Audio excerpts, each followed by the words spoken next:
Quando Bruce Lee surgiu, ele era a pessoa mais legal da Terra. Nos anos 70, quando os filmes de Bruce Lee foram lançados, e eu era criança, fiquei impressionado. A década de 1970 foi uma era de ouro para os filmes chineses de Kung Fu. E bem no centro desse movimento estava um jovem artista marcial chamado Bruce Lee. Ele era carismático, feroz e capaz de feitos sobre-humanos tão incríveis que ninguém acreditaria neles se não fossem registrados.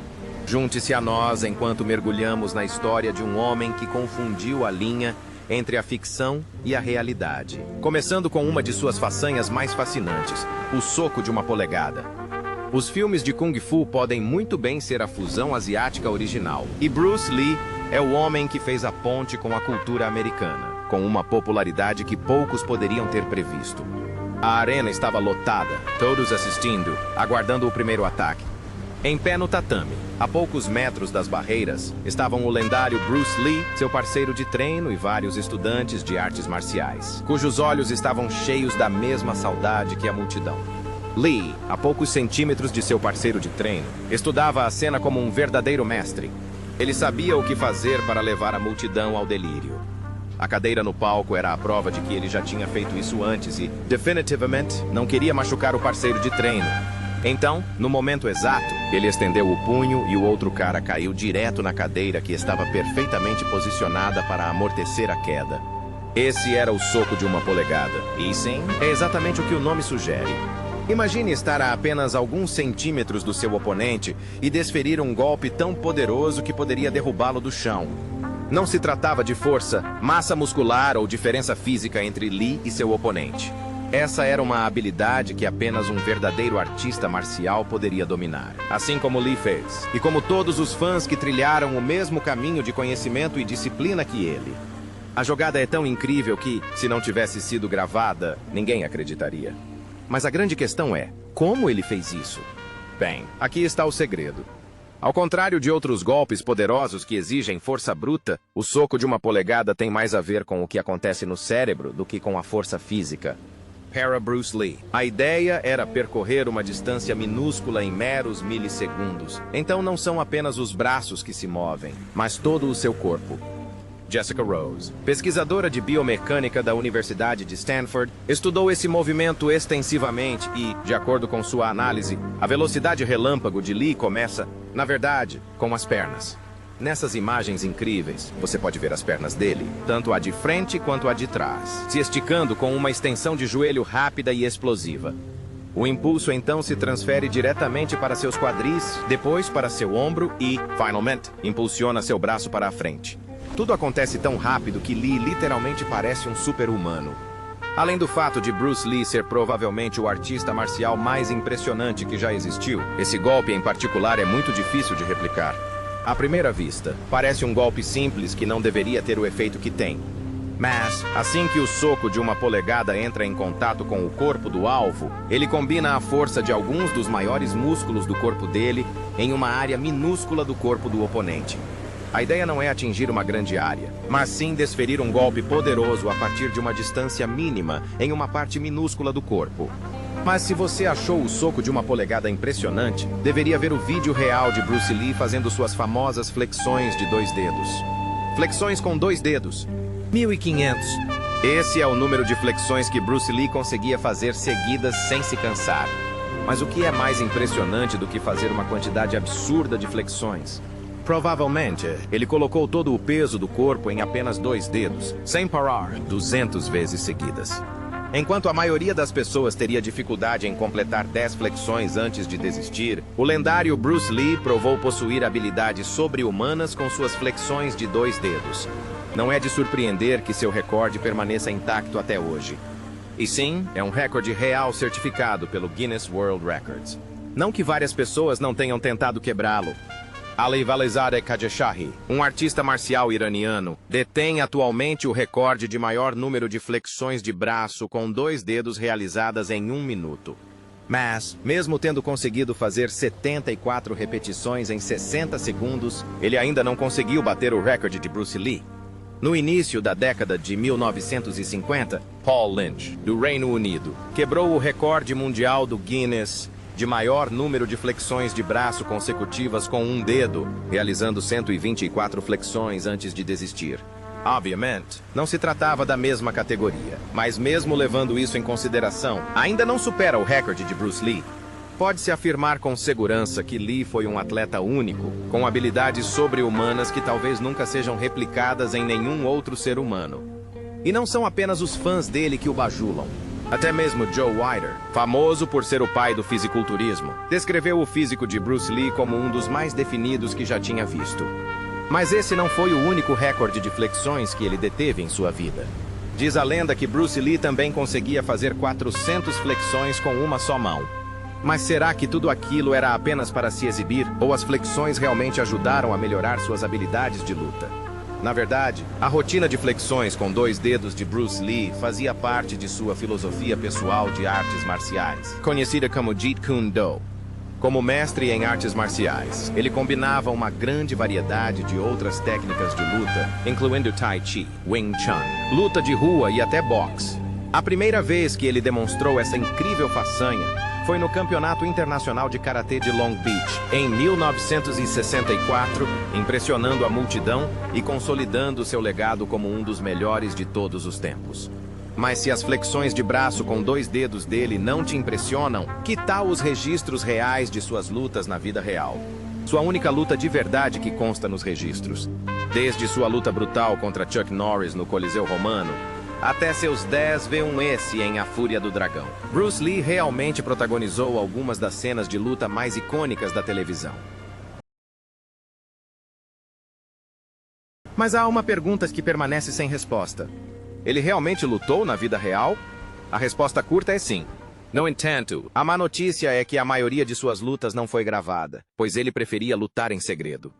E quanto às boas notícias, temos imagens reais de uma luta de Bruce Lee, filmadas durante o Campeonato Internacional de Karatê de Long Beach de 1967, na Califórnia.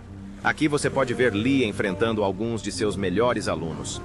Embora se tratasse de uma sessão de sparring real, Lee definitivamente não estava tentando nocautear seu oponente, como nos filmes. Isso pode explicar por que seus movimentos não são extremamente rápidos, como você veria naturalmente em seus filmes, e por que seus golpes não causam tanto impacto quanto você esperaria. Além disso, graças à legislação da Califórnia, a luta teve que ser realizada com equipamento de sparring. E, caso você ainda não tenha percebido, Bruce Lee é aquele com as cordas brancas. Ao longo da luta, é possível vê-lo mantendo uma distância segura do oponente, enquanto se esquiva e desvia de todos os golpes que lhe são lançados. Postura de assassino treinado diante do oponente. Lee estuda silenciosamente cada movimento dele e, pelo vídeo, parece que ele sabe o que o adversário fará antes mesmo que ele próprio o faça. Quanto aos seus ataques, Lee tinha movimentos rápidos e concisos que pareciam atingir o alvo todas as vezes.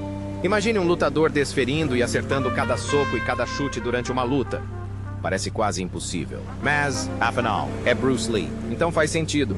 Embora o aluno tenha atacado desesperadamente ao pensar que havia uma brecha, descobriu-se que Lee estava apenas o provocando e imediatamente lançou um contra-ataque que deixou o oponente quase gravemente ferido. A julgar pelo estilo de luta de Lee nessas imagens, podemos concluir que ele pode ser, na verdade, mais calmo e calculista do que aparenta em seus filmes. Seu estilo também era nitidamente diferente de todos os outros artistas marciais de sua época. Porque, em vez de se concentrar em um único estilo de arte marcial, ele aprendeu a misturar vários estilos para criar uma combinação letal que ninguém jamais conseguiu replicar. Mas isso não se limitava apenas aos seus filmes, pois ele também utilizava essas habilidades em combates reais. Bruce Lee vs. Wong Jackman. Quando a revista oficial de Karatê publicou sua edição de julho de 1980, uma matéria se destacou acima de todos os outros artigos da publicação. Narrado pelo famoso artista marcial Wong Jackman, o livro segue um relato verídico de uma luta entre Wong e a lenda das artes marciais, Bruce Lee. E se não tivesse sido documentado, a maioria das pessoas teria duvidado de sua autenticidade. Assim como a maioria das lutas de Lee, o duelo entre ele e Wong Jackman foi travado em absoluto segredo. Numa época em que os melhores lutadores preferiam exibir suas habilidades em arenas enormes, diante de milhares de espectadores, Bruce Lee optou por manter suas principais lutas a portas fechadas. mas as histórias não podiam permanecer escondidas para sempre. Esta, em particular, nos leva de volta ao inverno de 1964. O cenário era uma pequena escola de Kung Fu em Oakland, Califórnia. No centro da sala estava um artista marcial de 24 anos, pesando aproximadamente 63 quilos e com 1 metro de altura. Ele ainda não era realmente famoso, mas em poucos anos, esse homem se tornaria a maior estrela das artes marciais de toda a história. Seu nome era Bruce Lee. Bem ao lado dele no palco estava outro lutador, pesando 135 libras. Com 1 metro de altura, esse lutador era um pouco mais alto e, assim como Lee, também era de ascendência chinesa. Seu nome era Wong Jackman. Nessa luta, não havia regras, árbitros, equipamentos de segurança e nenhum registro para nos dizer como tudo realmente aconteceu. A única fonte confiável que temos é a esposa de Bruce Lee, Linda, que lembrou que 13 pessoas estavam presentes naquele dia, incluindo ela mesma. Em seu livro, Bruce Lee, O Homem que Só Eu Conheci, Linda documentou a luta da seguinte forma: para trazer a beleza de suas artes marciais, o Kung Fu chinês. Primeiro, Bruce Lee e Wong Jackman entraram, fizeram uma reverência formal e então começaram a lutar. Wong, adotando seu estilo Wing Chun, desferiu uma série de socos diretos, mas Lee era mais rápido e seus socos eram mais fortes. A luta foi tão intensa que os homens de Wong tentaram interromper a marcha poucos minutos após seu início, mas James Lee os advertiu para que permitissem que o duelo continuasse. Aparentemente, o ataque tornou-se tão intenso em certos momentos que Wong chegou a virar-se e fugir. Mas Bruce logo o alcançou e, com um movimento rápido, o derrubou no chão. Wong se rendeu e a luta terminou pouco depois de começar. A vitória foi rápida, demonstrando o quão incrivelmente poderoso Bruce era.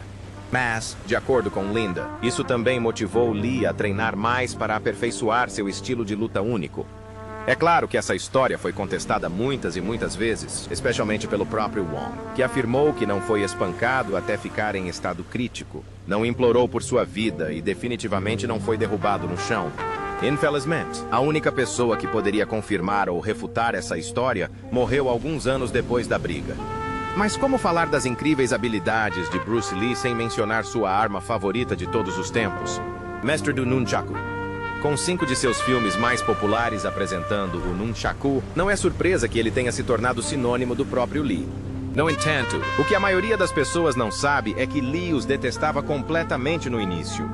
Embora os nunchakus tenham sido uma parte vital das artes marciais por cerca de 400 anos, eles não eram exatamente a arma preferida nas décadas de 60 e 70. Não que eles não tenham ajudado durante o combate, mas quando você está tentando fazer um filme de artes marciais, um nunchaku é a última arma que você gostaria de mostrar. Na maioria dos casos, artistas marciais como T. Lung, Jimmy Wang Yu e Chang Pei-Pei preferem a espada chinesa. Mas tudo mudou em 1971, quando Bruce Lee trouxe o nunchaku para o conhecimento do público em geral. E tudo isso graças a um homem, Dan Inosanto. A maioria das pessoas não sabe quem é esse cara, mas durante o auge de Bruce Lee, Inosanto era um artista marcial proeminente que treinava com ele regularmente. Foi durante uma das sessões de treinamento que ele apresentou a Lee a ideia de usar nunchakus em seus filmes. Mas o ator rejeitou a ideia, chamando a arma de um pedaço de lixo sem valor.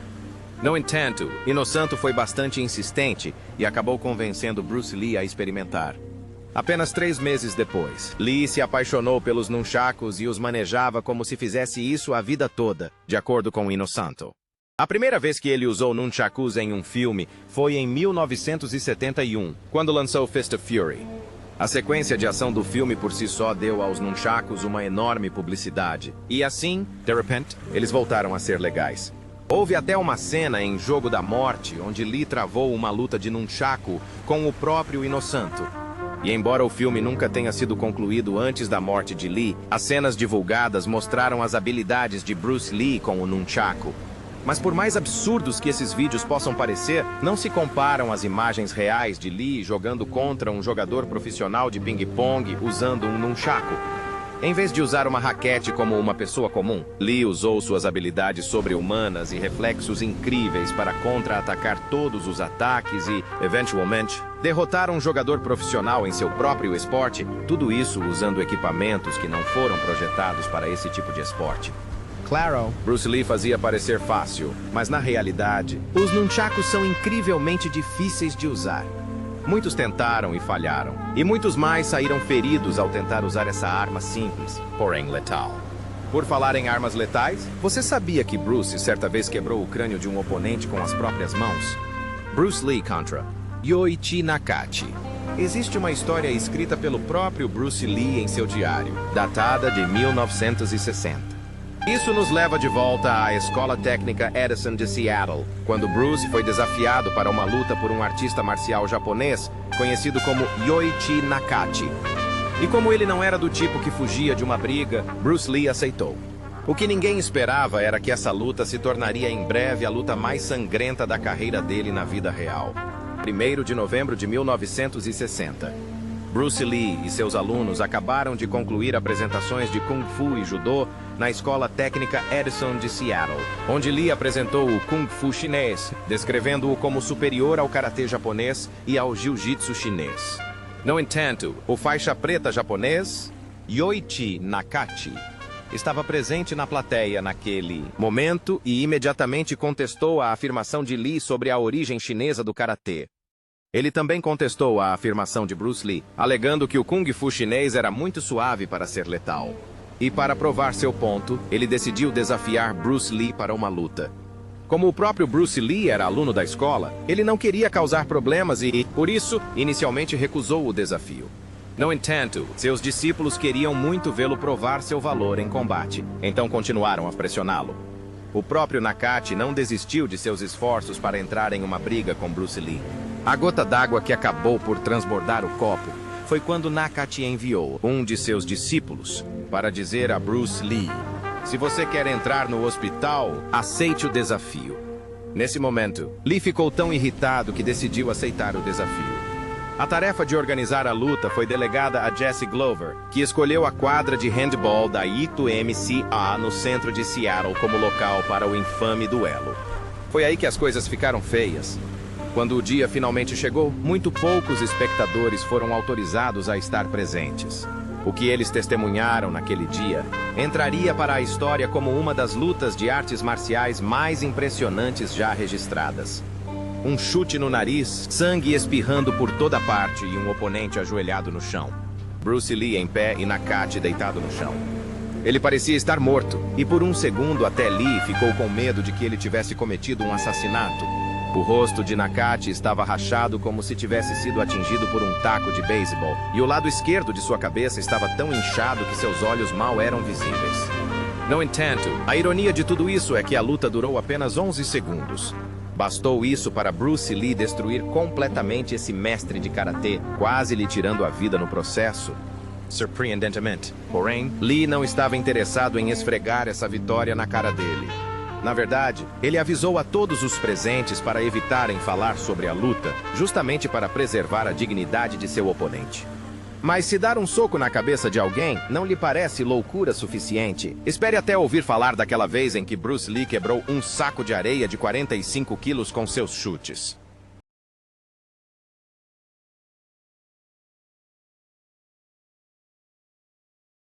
Mas antes de entrarmos em detalhes, confira a escolha do nosso assinante para hoje. Joe Rogan sempre falou sobre o legado de Bruce Lee, especialmente sobre o fato de que, se esses momentos de Bruce Lee não tivessem sido registrados, ninguém acreditaria neles. Durante um episódio com o comediante Brian Redvan, ele reconheceu a contribuição de Lee para o esporte que veio a ser conhecido como artes marciais mistas. Alguns chegam mesmo a afirmar que Bruce Lee foi responsável pelo nascimento do MMA, o que, para ser sincero, não seria um exagero.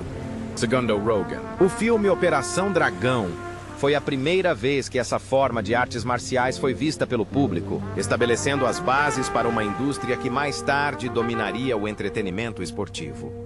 Em outro episódio com The Rock, Joe descreveu Bruce Lee como um pioneiro, destacando seu carisma e talento inegável, que conquistaram a atenção do mundo em sua curta vida. Mas você acredita que Bruce Lee foi realmente o responsável por dar início às artes marciais mistas? Deixe sua opinião nos comentários abaixo. Agora vamos explorar a história de como Bruce Lee chutou um saco de pancadas para o ar. Socos poderosos, habilidades incríveis com nunchaku e reflexos extraordinários. Uma descrição perfeita das habilidades de luta de Bruce Lee. Mas você sabia que ele também possuía um poder letal em seus chutes? Conta-se que Bruce Lee estava treinando um dia quando, de repente, chutou seu saco de areia de 45 quilos com tanta força que ele literalmente se rompeu. Usando um chute especial conhecido como super chute lateral, Lee destruiu completamente o saco de pancadas super pesado. E, caso você duvide dessa história, o recorde foi de fato certificado pelo Guinness World Records, o que significa que realmente aconteceu. Há também outra história sobre como Lee chutou um saco de areia de 135 quilos a 5 metros de altura. Imagine a enorme força necessária para lançar um saco de areia tão pesado para o ar. Agora imagine fazer isso com um chute. Se esse feito não tivesse sido registrado, ninguém acreditaria. E por falar em gravações, você sabia que os diretores dos filmes de Lee certa vez afirmaram que simplesmente não conseguiam acompanhar seus movimentos extremamente rápidos? Rápido demais para ser filmado. Quando o filme O Besouro Verde foi lançado em setembro de 1966, apresentou Bruce Lee a um público maior, difundindo os ensinamentos das artes marciais chinesas. Embora fosse apenas um coadjuvante no filme, as habilidades de luta de Lee eram tão intensas que ele literalmente roubou a cena do personagem principal. No entanto, as filmagens também foram bastante difíceis, especialmente porque a cena de ação de Bruce Lee era tão intensa que os cinegrafistas simplesmente não conseguiam acompanhar. De acordo com o livro Bruce Lee, uma biografia escrita por Matthew Polly, Lee demonstrou muita confiança em como suas habilidades de Kung Fu ficariam na tela, tanto que ficou desapontado quando finalmente viu as primeiras filmagens. Devido à velocidade de seus movimentos, a câmera não conseguiu capturar seus golpes e tudo ficou basicamente borrado. Por causa disso, as cenas tiveram que ser filmadas novamente, e desta vez, Lee teve que diminuir significativamente a velocidade de seus movimentos para que o Kung Fu ficasse melhor na televisão. Isso foi muito importante, especialmente porque o Kung Fu não era muito popular nas produções americanas da época. A maioria das cenas de luta seguia o padrão dos estilos de luta ocidentais, que tinham um ritmo muito mais lento e consistiam principalmente em socos. As câmeras que os cineastas usaram não tiveram problemas para filmar essas cenas, mas isso mudou quando Bruce Lee entrou em cena. Para evitar esse tipo de problema em seus filmes futuros, Bruce Lee os filmou com uma taxa de quadros mais alta, de modo que, quando fez filmes como O Grande Chefe e Operação Dragão mais tarde em sua carreira, não precisou diminuir a velocidade de seus movimentos, o que lhe deu a liberdade de produzir uma atuação mais eletrizante a cada vez. A rotina de exercícios sobre-humanos de Bruce Lee. Os segredos das habilidades de Bruce Lee não são exatamente um segredo. Cada uma de suas conquistas como artista marcial pode ser atribuída diretamente à sua rotina de exercícios. E para provar que não é realmente um segredo, veja como ele fez isso.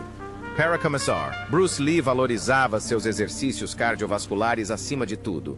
Ele costumava correr de 2 a 6 milhas às segundas, quartas e sextas-feiras. E nos demais dias da semana, ele pedalava cerca de 16 quilômetros, seguido de mais 20 minutos de exercícios com corda de pular. Alguns especialistas acreditavam que ele alternava corrida e ciclismo apenas para não se cansar de fazer a mesma coisa todos os dias. Depois, há o exercício de flexibilidade dele, que explicava como um cara baixinho como Lee conseguia chutar um homem como Kareem Abdul-Jabbar na cabeça. Para contextualizar, Kareem tem 2 metros de altura. Para atingir esse nível de flexibilidade, Bruce constantemente esticava o corpo além dos limites naturais. Ele também praticava chutes altos, flexões para frente, flexões laterais, torções de cintura, espacates alternados em cadeiras e a ponte do lutador, além de outros alongamentos. Fazer isso praticamente todos os dias permitiu que Bruce apresentasse performances muito impressionantes, tanto na tela quanto no ringue. Mas além desses treinos regulares, havia o treinamento propriamente dito em artes marciais, que sem dúvida era uma parte significativa de sua rotina. Aqueles que o conheceram em vida afirmavam que ele dedicava mais tempo a aprimorar suas habilidades em artes marciais do que a qualquer outra coisa. Essa era a principal razão pela qual ele parecia mais um atleta do que um fisiculturista. Para se ter uma ideia melhor, veja como era sua rotina de treinamento. Às segundas, quartas e sextas-feiras, Lee dedicava-se ao seu treino de boxe. Ele praticava boxe sombra. Passava algum tempo treinando com um saco de pancadas. Fazia exercícios de movimentação e, occasionalmente, treinava com outros lutadores. Os dias restantes foram dedicados a aperfeiçoar seus chutes, praticar com o saco de pancadas, fazer exercícios de movimentação e, assim como no treino de socos, ocasionalmente treinar com outros lutadores. Embora não haja nenhuma foto de Lee levantando pesos, Bruce Lee realmente praticava muito levantamento de peso. No entanto, o objetivo não era melhorar sua aparência. Em vez disso, ele simplesmente queria desenvolver o tipo de massa muscular extra que precisava para as batalhas da vida real. Como aquela vez em que ele deslocou o ombro de um homem com um único tapa. Obrigado por assistir. Até a próxima!